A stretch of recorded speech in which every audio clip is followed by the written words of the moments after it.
Thank you to everybody who's joined us so far. We're going to wait a few more minutes and we'll be starting the program shortly.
Hi, everybody. Thank you so much for joining us. We're going to be starting the program in a few minutes. This program is webinar format, so you can see us. If you have any questions, please use the chat feature or use the Q&A feature on the Zoom.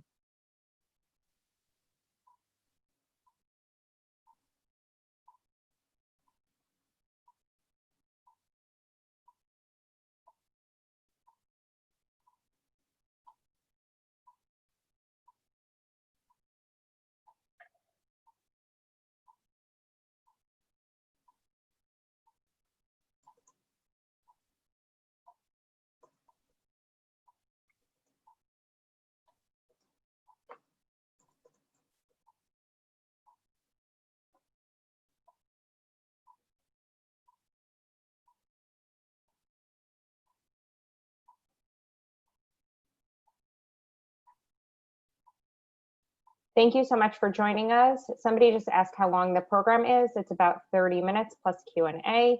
Thank you so much for joining us. We're going to be starting in about 1 more minute. We're waiting for a few more participants to join.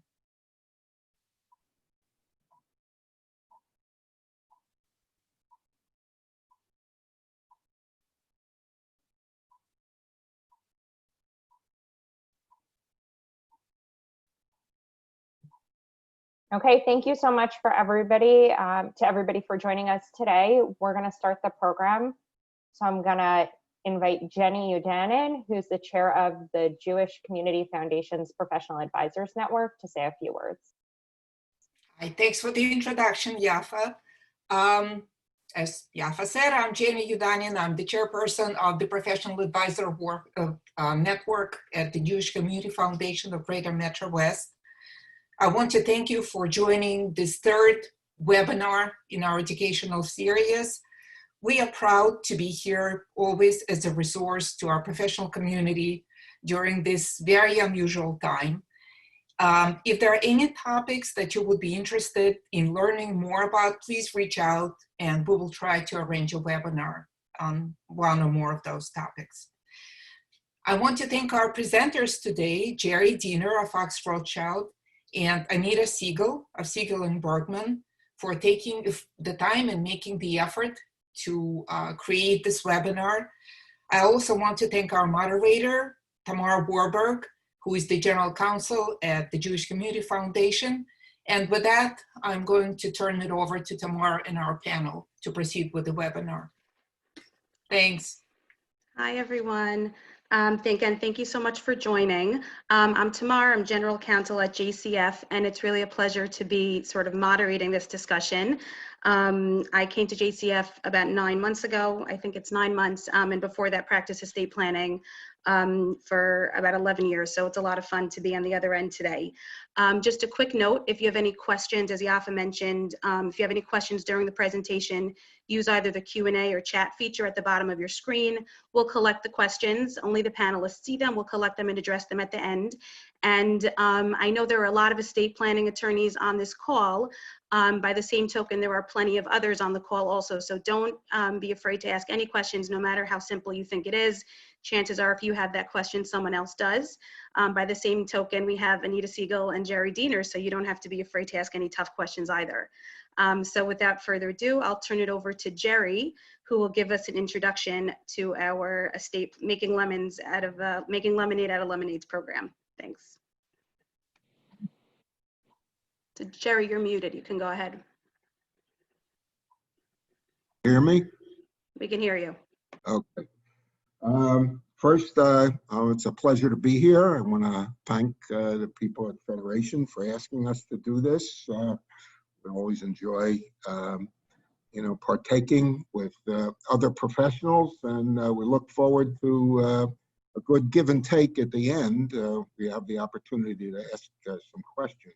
So the title to this event is it was supposed to be the perfect storm, but we made it even more sexy to make not just lemonade, but spiked lemonade in the current economy. Now, why is that? All right.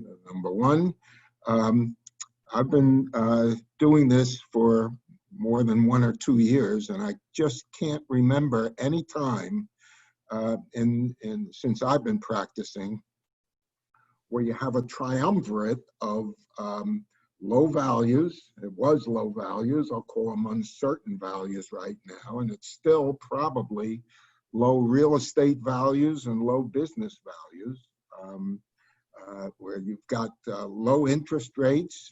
You've got a high exemption that's around for just another couple of years. And if there's a political change, and Anita's going to get into it, the exemption could drastically reduce. Furthermore, a lot of what we're going to be talking about today are good estate planning opportunities under current law. There's a lot of talk, especially by the Democrat end of things, that if there's a change in congressional seats and a change in the administration, the likelihood is that a lot of what we're talking about today may not be available in the future.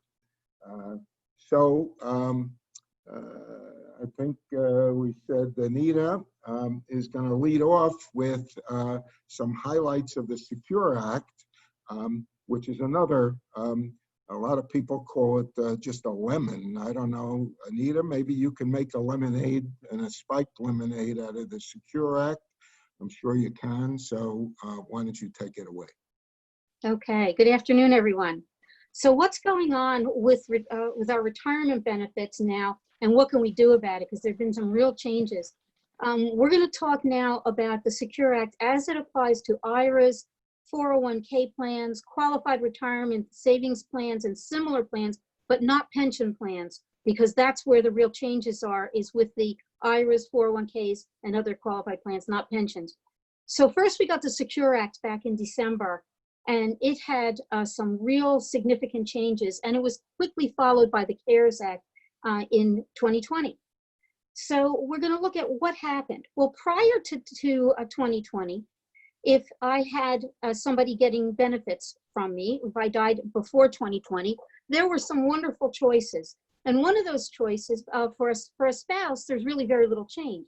But for other than a spouse, whether it was my child, my sibling, niece or nephew, or anybody else, they had the ability to spread that out over their lifetime.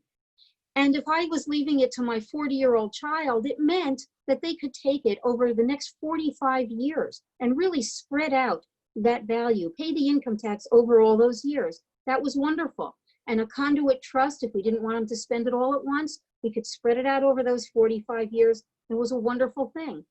But then Secure Act came in, and it said, no, that's a little too rich. Now you're going to have 10 years to get it out.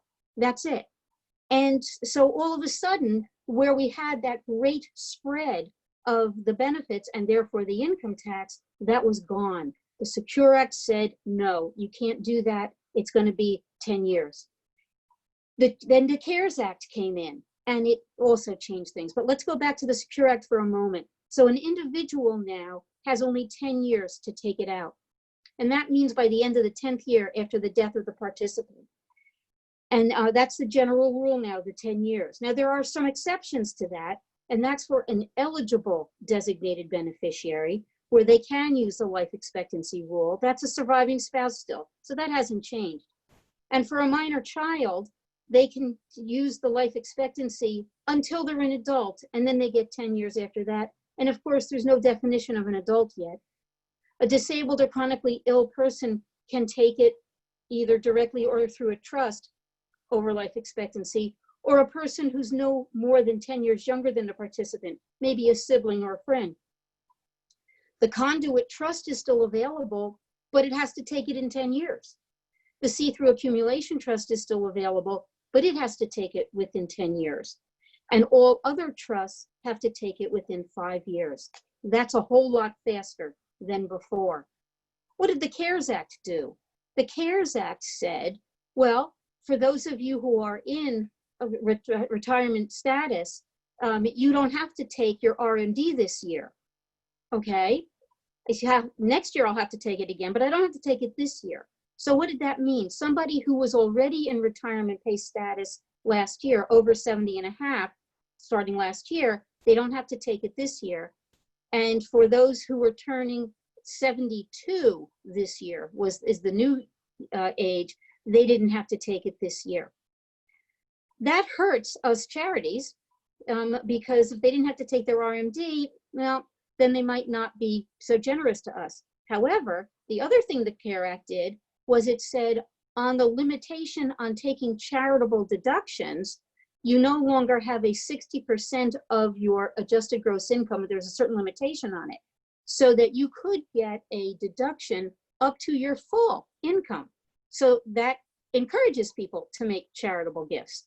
So the Secure Act, which is forcing faster withdrawals, and the CARES Act allowing charitable contributions larger than the 60%, there's an add-on and a subtraction, and it's very confusing. Well, what can we do to help our clients use all these new rules, which are more than a little confusing, and their charitable bent, and help their family and all of this? How can we use the rules of the Secure Act and the CARES Act to help our clients with their charitable giving and really make some lemonade out of all these lemons? Let's look at a charitable remainder trust. It's one of my very, very favorite things, okay? Well, what is it? What is a charitable remainder trust?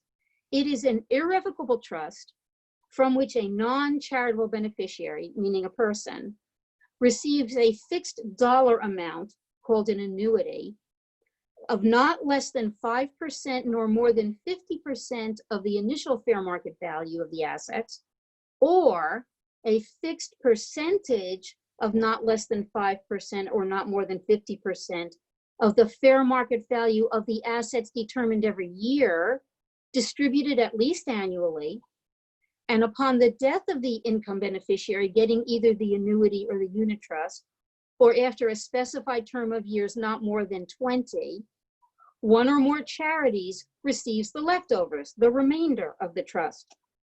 That kind of trust can be established during the life of the donor or at the death of the donor. The income beneficiary can be the donor, can be the donor's spouse, can be the donor's child or somebody else, can be the donor and spouse. So it can be fairly flexible. What kind of tax benefits do we get here? Well, the key income tax characteristics of a charitable remainder trust are that, first of all, the charitable remainder trust itself is totally exempt from federal income tax. The charitable remainder trust never pays federal income tax on interest it receives, dividends it earns, capital gains it earns, anything earned in the trust. It doesn't pay income tax if it receives IRA money or 401k money. It doesn't pay income tax, federal income tax. Does it pay New Jersey income tax? Maybe. If the trust has a New Jersey trustee, whether that's an individual or a New Jersey bank, it will pay New Jersey income tax and set up by a New Jersey donor. But if it doesn't have a New Jersey trustee, if it doesn't have New Jersey source income, what's New Jersey source income? For example, real estate that has rental income in New Jersey. If it has a New Jersey business, stock of a New Jersey business, an LLC interest in a New Jersey business, that's New Jersey source income. But if our CRUT, call it a CRUT, a charitable remainder trust, if our CRUT is funded with marketable securities, and even if our CRUT has the income beneficiary, the donor, donor spouse, whoever's getting that annuity or unit trust interest, is a New Jersey resident, but the trustee is not a New Jersey bank, is not a New Jersey resident, and is funded with marketable securities, then we don't have to pay New Jersey income tax on the income either. That's pretty good. And so we're doing a lot of trusts with Delaware trustees. And even if our income beneficiary is a New Jersey resident, we're not paying New Jersey income tax either, even on the IRA money. Interesting. Okay. We also have a charitable deduction for income tax purposes. If the donor is setting this CRUT up during donor's lifetime, there is an income tax deduction available for the actuarial value of the remainder that's going to go to the charity many years in the future when the income beneficiary dies or at the end of the 20-year term. So I get a current income tax deduction for the actuarial value of what's going to go to the charity many years in the future, but the income tax deduction I get now. What's the income tax consequence to the income beneficiary? Well, the income beneficiary is getting a distribution from the trust each year. Some or all of that distribution will be income to the beneficiary.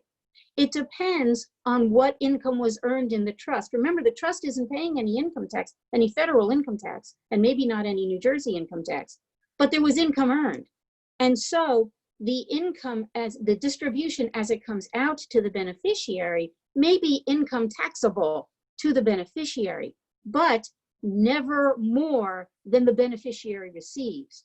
So the distribution of the annuity or unit trust to the beneficiary will have a taxable income component to it, all or part, but never more than received.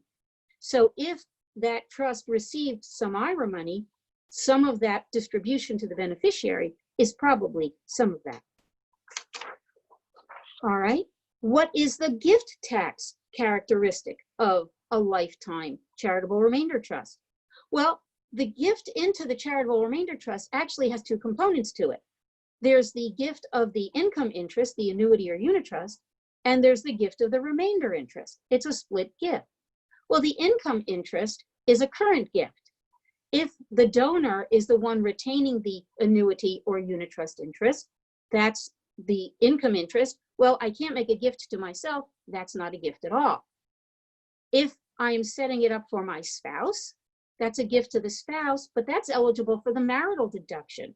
So I don't have a gift tax there for my spouse because I get the marital deduction if either the spouse is the only beneficiary or donor and spouse are the only beneficiaries.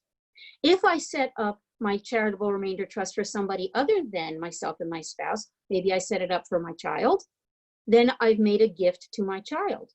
But it's a current gift, and therefore it's eligible for the annual exclusion, the $15,000 annual exclusion from the gift tax. So I get the annual exclusion, but if the income interest for that person is larger than the annual exclusion, then it is charged against my lifetime exemption. But as we'll hear later, right now the gift tax lifetime exemption is $11.58 million per person. So if I set up a charitable remainder trust where the lifetime interest to my child is $100,000, I have a $15,000 annual exclusion, and I've used $85,000 of my $11.58 million lifetime exemption. Charged against my lifetime exemption, I have to file a gift tax return, but I don't owe any gift tax. Then I get to the remainder interest, and the remainder interest, of course, it's going to charity, and it's eligible for the charitable gift tax deduction. I don't pay any gift tax. I may have used a small amount of my lifetime gift tax exemption, but I don't owe any gift tax. Then we go to the estate tax consequence. It depends on whether I set this up during my life or upon my death. If it's a lifetime charitable remainder trust, and I retained the income interest, then it's included in my estate under 2036, a retained interest, but it's passing to charity upon my death, estate tax charitable deduction. If it continues for my spouse after my death, that's the marital deduction for the share going to my spouse, and a charitable deduction for the remainder going to the charity. If it's going to somebody other than my spouse, then there is a taxable bequest for the actuarial value of that piece, and a charitable estate tax deduction for the piece ultimately going to charity. If I set it up upon my death for my spouse and then charity, marital deduction and charitable deduction combined, no tax. If it's going to somebody other than my spouse, I have a bequest for the actuarial value of that and charitable deduction for the remainder. So it's a wonderful thing. So let's look at an example, and we're going to see how the CRUT and our retirement benefits are perfect together, and this is the lemonade. All right, we have $1 million IRA. I'm setting up a 5% charitable remainder unit trust for my child, with the remainder, of course, to go to the Jewish Community Foundation of Greater Metro West. I'm going to be smart and choose Bank X of Delaware as the trustee, and I'm putting marketable securities into my CRUT. All right, the estate is entitled to an estate tax charitable deduction for the actuarial value of the remainder that's going to pass to the charity upon my child's death, based on my child's age at the time of the death of the participant in this case. I'm using certain assumptions. It's $1 million IRA. I'm saying that based on child's age, that the charitable deduction is about 45% of that, or $450,000 at a 40% estate tax rate, which is what we have today. That's $180,000 savings of estate tax. Now that IRA of $1 million comes into the CRUT, there's no federal income tax on that $1 million. There's no New Jersey income tax on the $1 million, because I've got a Delaware trustee and I've got marketable securities. All right, the $1 million is now invested and it's going to generate income, but the first $1 million that gets distributed over the many years of the lifetime of child will be coming out as ordinary income, because it's coming out of that $1 million of the IRA. The child is receiving distributions quarterly equal to 5%. So in the first year, child gets $50,000. It's ordinary income to child because it came out of the IRA, so to speak. That's the maximum they're paying tax on. And in essence, we've got an installment payment of the IRA to child over a very long period of time, because I couldn't have done this if I gave it to my child. My child under the Secure Act would have had to take it over 10 years. But by putting it into the CRUT, we're going to spread this out over child's lifetime, which is hopefully a lot longer than 10 years. Child is going to get that spread of the income tax.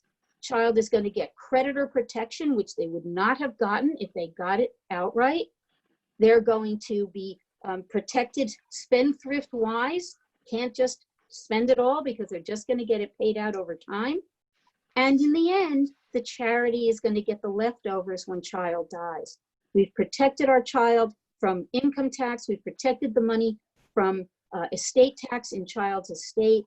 And we've done a wonderful thing both for our family as well as charity. And the only loser is Uncle Sam, and I consider that to be my job.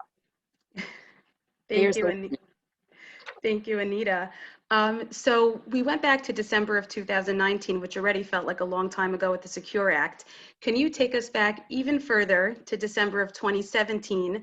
And Jerry referenced this to the Tax Cuts and Jobs Act, and talk a little bit about exemptions and what we can do now and what's on the horizon for the future. Sure. We are right now with an estate tax exemption of 11.58 million. That's both our gift tax exemption and our estate tax exemption. For the next few years, if Congress does nothing, and we know they're very good at doing nothing, that will continue to rise at CPI, basically, okay? And that'll continue until 2025. At that point, if they do nothing, the exemption will drop back down to what would have been 5 million plus CPI since 2011.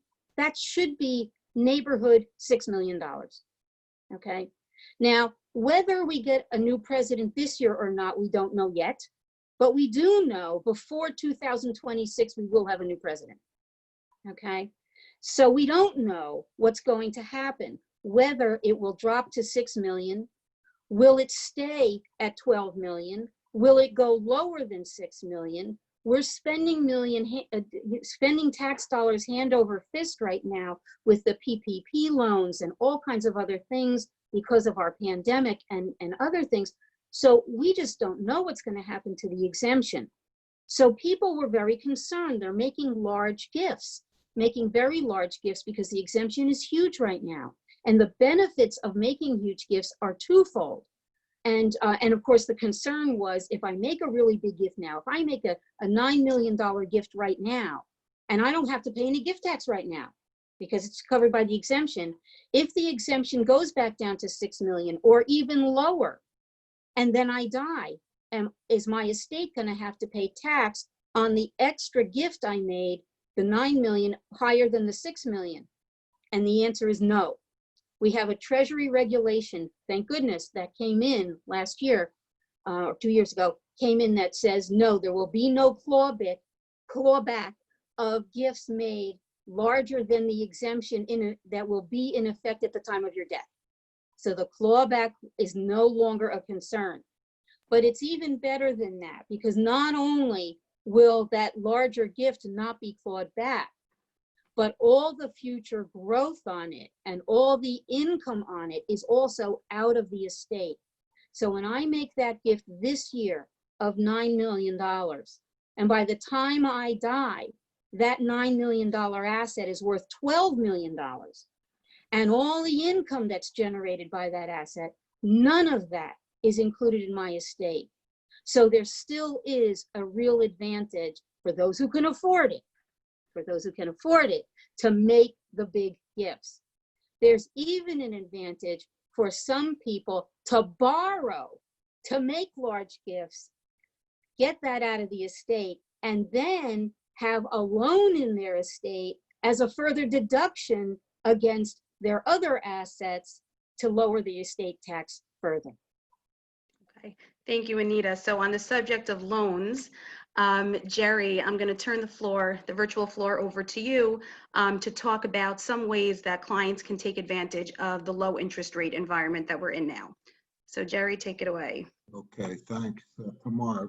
Before I get into loans and interest rates, a question for Anita. I don't know if it's been your experience, it's been mine, that the charitable remainder trust that you described so well is a really great opportunity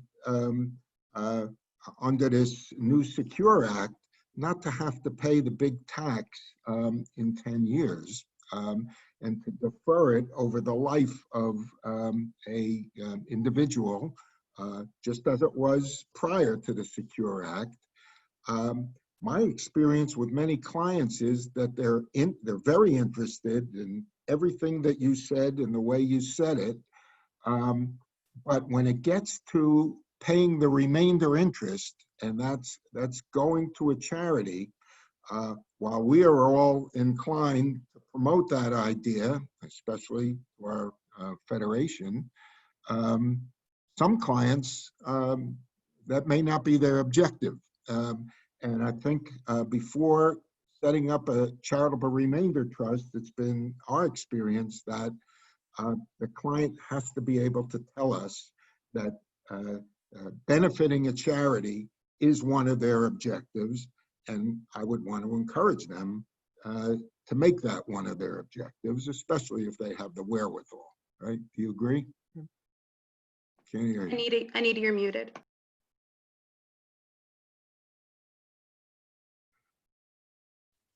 Okay, I agree with you, and I wouldn't even raise it if the client didn't have at least a charitable bent.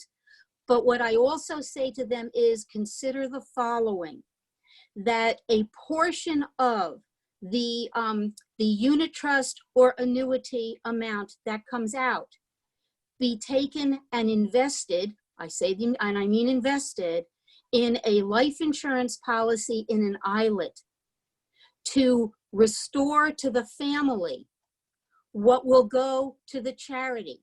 Because what the children will say is, but mom and dad, what about my kids? My kids will be cheated if I'm getting the unit trust, but then what about my kids? Well, let's set it up in an ILET. So what happens now? Now the children get the unit trust. The grandchildren get the ILET, free of estate tax. The charity gets the remainder. And now everybody gets tax-free money. And now we cheated Uncle Sam even more. And I did an even better job. Okay. That's what I thought you were going to say. All right, interest rates. Again, I've been doing this for 1 or 2 years, and honestly, I've never seen rates like this, right? The short-term rate of 0.18, the midterm 0.43, and long-term a shade over a point, scheduled to go down even further. And we'll talk about why these interest rates are important in gift and estate tax planning. There's at least 3 or 4 mechanisms that these rates have a significant import. Based on the direction these rates are going, I can't wait to see when a father loans some money to his kid, that the father actually is going to have to pay the kid the interest. That's the way we're going. And in Japan, that's what happens. You want to borrow money from a bank, you have to pay the bank to borrow your own money. Anyway, but let's see how it works in estate planning. We've got 4 different items here: intrafamily loans, grants, charitable lead trusts, and sales to grantor trusts, that on which a low interest environment creates significantly more opportunities. The simple one, intrafamily loans. Take a look at this simple example. We've got here $10 million, an 8-year loan. It's midterm rate of 0.43%. So parents give child $10 million, wealthy parents, obviously, at an annual cost to the heirs of $43,000. They invest it in a stock market, or real estate, or business, which with an assumed depreciation of 5%, $500,000 a year. The heir is benefited by $450,000 a year without any gift tax consequences to the parent. If the parent was not interested in making an outright gift of that kind of money today to the child, the loan is an opportunity to say and take a second look down the road and say sometime later, do they want to forgive the loan, forgive it presumably in a year before the exemption might change, the gift tax exemption might change, use the full 11.8 million and not incur any gift tax. So it's a flexible opportunity here. Other loan opportunities from senior generation to lower, the wonderful opportunity to provide capital for businesses owned and operated by lower generation heirs. Businesses now, many have been shut down with the virus. Values are uncertain or diminished. They may need help. Instead of going to the bank, go to dad, parents, for a low interest loan. Here's the opportunity to help the family. And another common manner to help the family, children getting married maybe, want to purchase their first family residence. Instead of going to a bank at 2.5% to 3.5% interest, here's an opportunity to loan the kids midterm, long-term, or short-term at these wonderful interest rates that we have here. Okay, so that's loans in a low-interest environment and opportunity to benefit family. Another opportunity is the sale of assets. One of my favorite tools, setting up either a business sale, a sale of real estate, or even marketable securities through an LLC or other entity, okay, to a grantor trust. Take a simple example, and this concept, before we get into the example, is one of the only ways I know of to leverage both the reduction in values on the initial sale, but also to leverage it from a generation skip point of view and have grandchildren get the benefit of lower values and discounted values. So, simple example, and there's a full discussion of this in our longer outline, including this Karmazin case that we were involved with a number of years ago, which, to my knowledge, was the first case where the IRS actually, we went as far as tax court, was settled before it went, before the court decided it, but very favorably settled with the IRS on a sale to a grantor trust. So here's what you get with that. A business asset or real estate or securities, assume again $10 million. Make the assumption it's low basis. So if it was sold outright to a third party, or even on the installment sale, there'd be a significant inherent taxable gain. If we sell it to a grantor trust, and that trust is designed as a generation skip trust, where it's income and principal for first generation children for their lives, and on their death, then for the benefit of the grandchildren, their children, this low basis asset, nobody will incur an income tax on the sale. Why? Because it's going to a grantor trust, and the IRS has announced many years ago, in Revenue Ruling 8513, a sale to a grantor trust where the grantor pays the income taxes on the trust earnings is totally disregarded. Not only is there no tax to be paid, they don't even want it reported. So that's a huge benefit. And the fact that, it's only we who are in the estate planning community can say to a client, this is a really good thing for you to sell these assets at a significant discount. Let your children have the benefit of these assets through the trust, and then parent, you pay the income taxes on whatever the trust earns. Whatever those assets earn, the kids don't pay the income tax, you pay the income tax, parent. Only an estate planner can say that to a client and either not get wrapped in the mouth or create a smile or whatever. But we've been saying it for years, and many clients are quite interested. So no income taxes. It's when you have to worry about if we're going to sell at a discount, is the IRS going to buy the discount? Well, they agree with our discount. Well, we've got a number of cases. The last one being Wandry case. That's the one we like to rely on. You do it with a formula, and we say, I'm not just selling you 10 million or with the reduction, $7 million of an asset. So you can come at me with a $3 million taxable gift. We don't want that.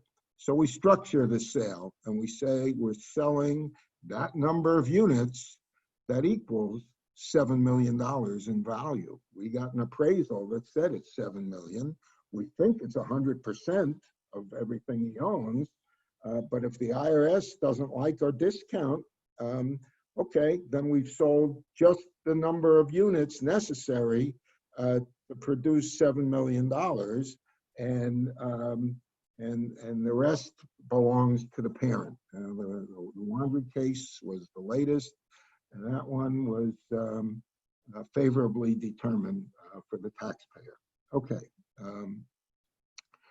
Let's talk about GRAT planning. This, we just had a little study group session in our firm, which has about 19 offices around the country.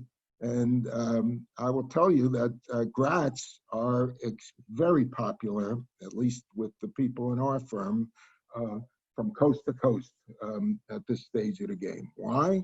You've got low values. You've got the lemons that we're making the lemonade out of. The low values, the low interest rates, and you combine that with a GRAT. And the concept of a GRAT, for those that haven't worked with it, it's been around 20, 25 years.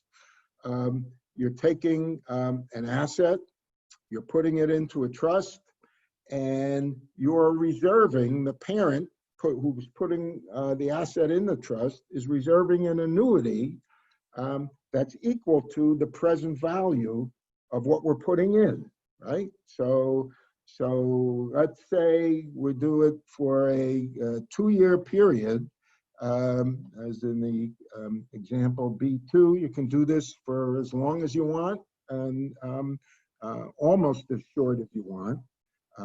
So you take back in the low interest environment, he's taking back over 2 years. If it was $10 million, he gets back $5 million in the first year, plus the very small interest factor. It says 100,000 over here. I think it's even less when you compute it based on current interest rates. And then all of the future growth at the end of 2 years goes out to the kids, free from any gift tax.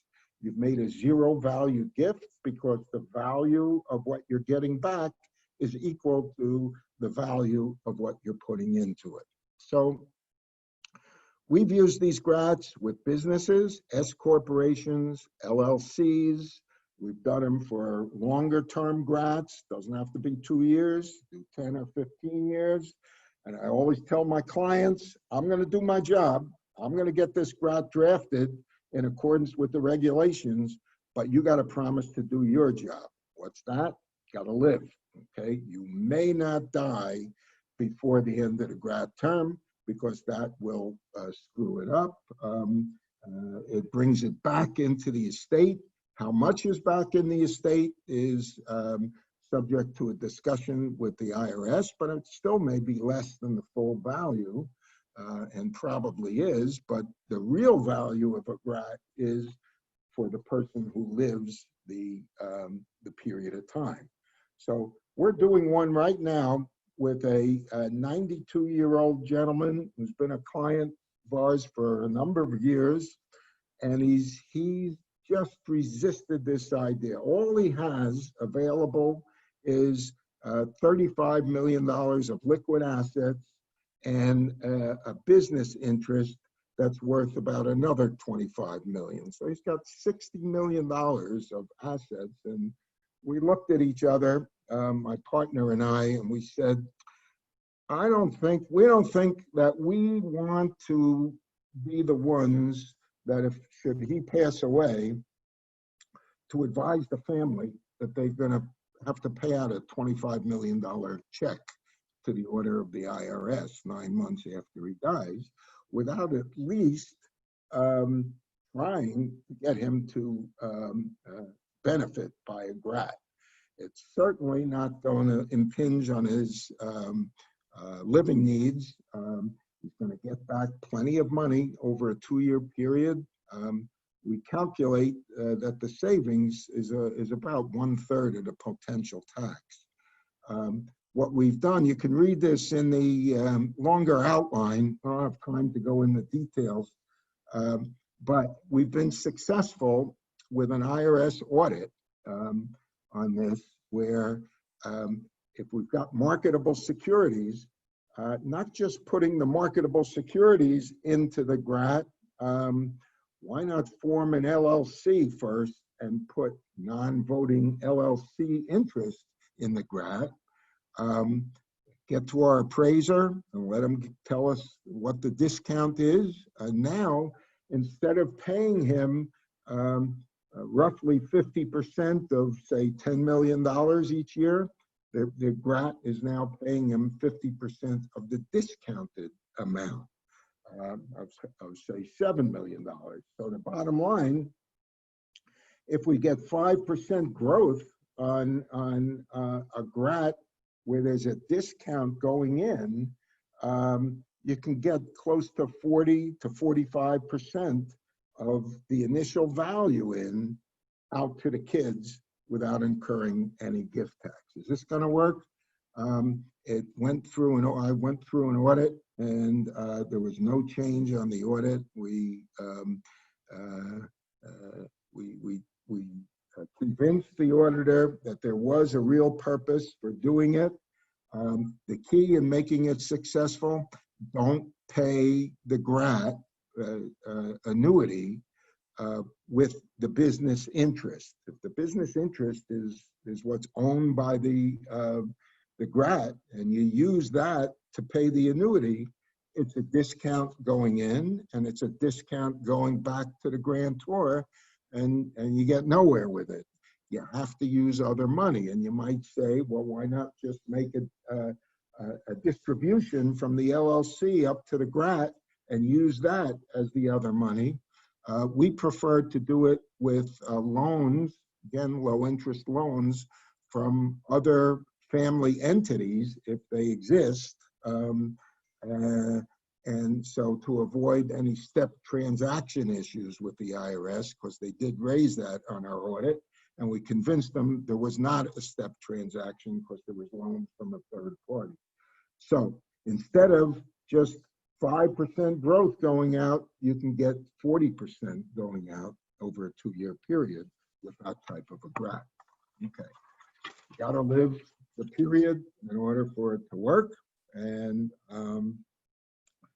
let's see, the last thing that's on my list here are one of my favorites, Anita. Over the years, she's always loved charitable remainder trusts, and my love has been with charitable lead trusts. It's the reciprocal of a charitable remainder.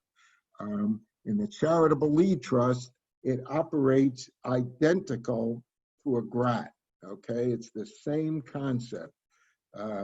Parent is setting up, use $10 million instead of grat, instead of the annuity going back to the grantor each year, the annuity can go out to a federation, right? Each year for, let's say, a 10-year period, and at the end of 10 years, whatever's left, that can go out to the kids. The identical gift tax issues are the same as with a grat. It's the same gift. We could zero it out. We could make the gift, design it so enough money goes to the charity over the 10 or 15-year period, whatever we're using. And at the end, it's a zero value gift, and there's nothing to tax in the estate, okay? So the other thing I like about charitable lead trusts, tomorrow you were supposed to ask me this question in our rehearsal, but it's okay. I'll just answer it. We got a ruling from the IRS, and there's been a number of them since then, to set up a charitable lead trust with, just say, $1 million, right? And the client wants a $1 million deduction this year because he's got high income, okay, in this particular year. We could design this charitable trust as a grantor trust, similar to a grantor trust as in the Karmazin situation where we're selling to a grantor trust. Here, we're giving a third party the power to exchange assets. We went to the IRS for a ruling on that. They ruled that it qualified as a grantor trust, and accordingly, we put $1 million in the first year, and we're paying, let's say, $100,000 out to charities for the 10-year period. We can get a deduction in the first year for $1 million, right? Because it's a grantor trust, and that could save $400,000 of income taxes in the current year. I mean, the tax consequences going forward, but for the client that wants the upfront deduction, there's a way to do it. So that is, want to leave some time for some questions. This is what we got. Thank you, Jerry. So actually, I'm going to turn the floor. We actually have some fantastic questions, and I know we've gone over time. So I'm going to turn the floor over to Anita for just very few minutes to go over a couple of ways that we can take advantage of depressed values, or let's say uncertain values, depressed values, a couple of more strategies. We'll do a quick version of that because we do have a couple of really good questions. So Anita. Okay, we'll go real quickly here. Here again, we're talking about, we've got this huge gift tax exemption, and we want to take advantage of that sometimes. We also have our annual exclusion, our $15,000 per donor, per donee per year. Let's think about where we can look at this. So some of our assets are depressed by value because of COVID-19, although the stock market has made a nice bounce back. If we have a second wave of COVID-19, we might, which seems likely, we might have values go down again. But where can we use this? We can use our annual exclusions on outright gifts, of course. We can use it on 2503C trusts for minors. If we have children or grandchildren that we're saving for, whether it's for college or other expenses, we can do that. The HEAT trust, the Health and Education Exemption Trust, for children and grandchildren. It's a great way to use the depressed values. We can get more in there within the annual exclusion, within our exemption, if we've got lower values right now. A GST trust, these are usually multi-generational, and we get more into those trusts within the, not just the annual exclusion, not just the regular estate tax or gift tax exemption, but also the generation skipping tax exemption, which also is currently $11.58 million per donor. The defective grantor trust, and as Jerry had mentioned, the ability of the grantor, as I say, the grantor has the privilege of paying the income tax on the defective grantor trust as, in effect, an addition to the trust by paying the gift tax to pay the income tax for the grantor trust. You, in effect, are making a gift tax-free addition to those trusts, and it's a wonderful way to do that.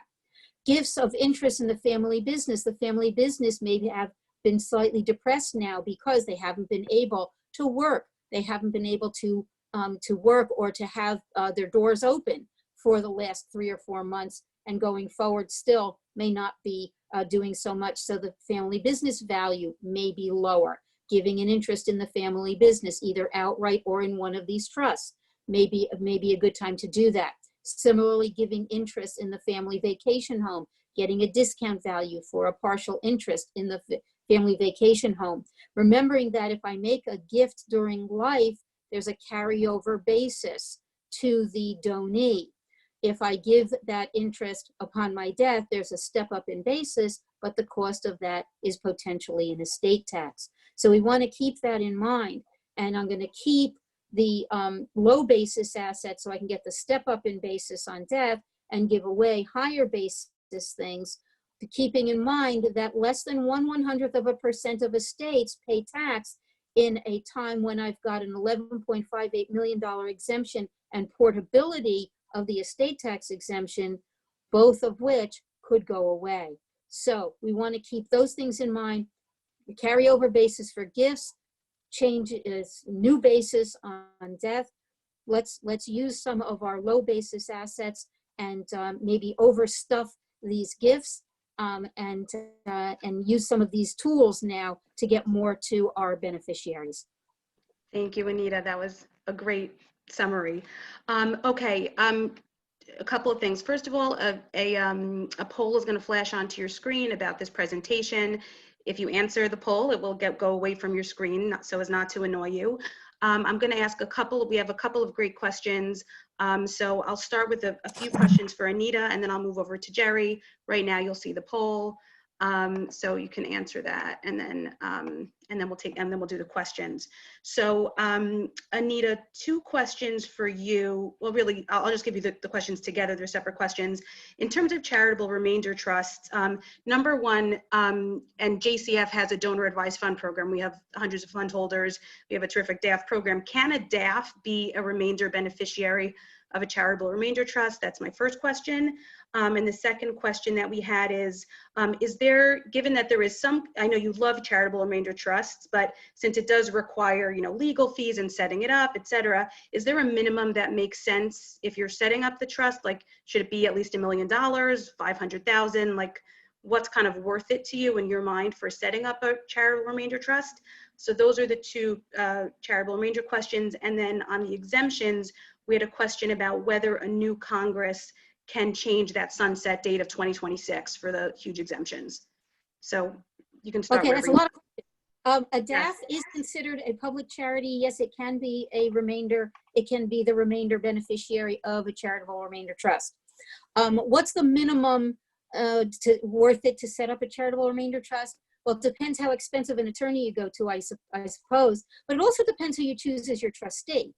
If you choose a bank as a trustee, it's more expensive, obviously, because then there are the annual fees. But there's no requirement that it has to be a bank that is your trustee. A person can be your trustee also. And so, it depends on who you use. I've set up charitable remainder trust for $100,000. There's no minimum requirement.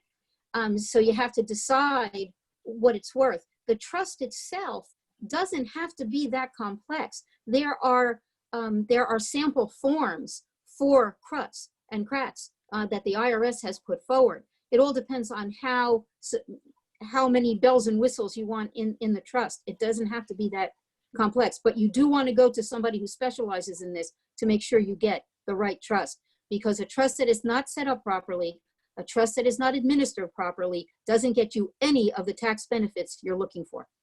Okay, terrific. Thank you. There was a third question. What was it? The other question was about the sunset date for the exemptions in 2026. Could a new Congress go back on that? Congress can always change the current law. They could change the exemption tomorrow. And that's why I always say, I can tell you what the law is today. I cannot tell you what it will be tomorrow. Okay, thank you. So everyone keep that in mind. You should act now. Okay, two questions for Jerry. Number one, can you give us your thoughts on when and why a grant or retained annuity trust might be preferable to an intra-family loan and vice versa? Like, as the estate planner, what are you considering when you make that decision? And the second question, we'll do that question first. The second question was if you could expand on the details of the audit regarding the GRAT and the LLC wrapper. I'm not sure if we have time for that second question, but if you could start with the first. Okay. Let's see. Advantages of the GRAT versus a family loan, these low rate of interest. It really depends what the underlying assets are going to earn. Assuming they're equal, I think it's pretty close. although with the grant, the main benefit is, well, you're getting back the annuity plus very low interest amount. Same thing with a loan. You're getting back the principal. The principal's part of the estate. You don't demand it back, and the low rate of interest. So it's pretty close. You can, I think a child can do more with a loan because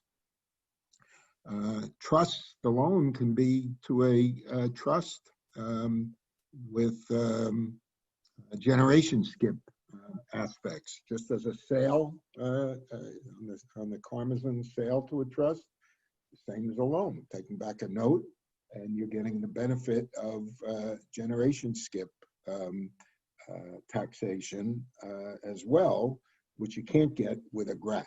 Okay, GRAT won't work for generations. So from that point of view, depending on the objectives of the family, the loan might actually work very similar to a GRAT, and in some cases, it's better than the GRAT. Okay. Can I add one more item? Yeah, go ahead. One thing just to keep in mind is the GRAT only works if you outlive it. The loan works immediately. That's a good point. Okay. Jerry, the next question was about the details of the audit, but I'm, with the GRAT audit that you mentioned, but I'm thinking that since we've kind of gone over our time, I think we should stop here. And I'm going to let that questioner, the guy who asked the question, know that he could contact you. So I don't want to keep anybody longer than we expected. But first of all, thank you so much to Jerry and Anita for this fabulous, fabulous presentation. Everyone you got in your emails this morning, really detailed outlines from Jerry and Anita that are just totally packed full of information. So I want to thank them so much for all their work in putting this together and presenting. And to everyone else, thank you for joining us, and keep a lookout in your emails for upcoming events that we're having. And if you have any ideas about webinars that we can do that will help you in your professional lives, we are here to serve you. So please email me or Yafa Karp and let us know what we can do for you in the future. And we're looking forward to seeing you on the next webinar. So thank you, everybody. Thank you.